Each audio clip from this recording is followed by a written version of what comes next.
Welcome to Not Milk Never Milk. Subscribe if you're lactose intolerant. In this video, I will explain how to make a frittata. Let's dive into the fundamentals of this delicious Italian egg dish.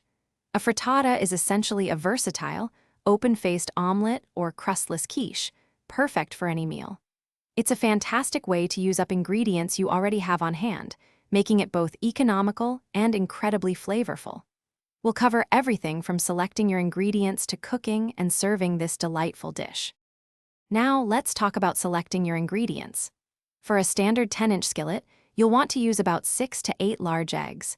To achieve a wonderfully creamy texture, whisk in approximately 1/4 cup of milk or heavy cream. The beauty of a frittata lies in its flexibility. You can add up to 2 cups of your favorite cooked vegetables, meats, or cheeses. Remember to always pre-cook your fillings to prevent a watery frittata. The cooking process for a frittata is a simple 2-step method, starting on the stove top and finishing in the oven. First, sauté your pre-cooked fillings in an oven-safe skillet.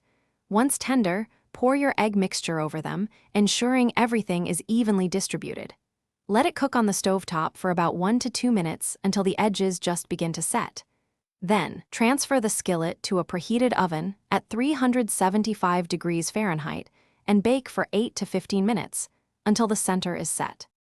Once your frittata is perfectly baked, let it rest in the pan for about 5 minutes before slicing. This helps it set beautifully. Frittatas are delicious served warm or at room temperature, making them ideal for any meal. Consider pairing it with a crisp green salad for a complete dish.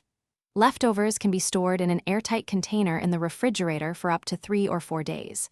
Feel free to get creative with different cheeses, herbs, and vegetables to discover your favorite variations. Thanks for watching. If this was helpful, leave a like and consider subscribing. See you next time.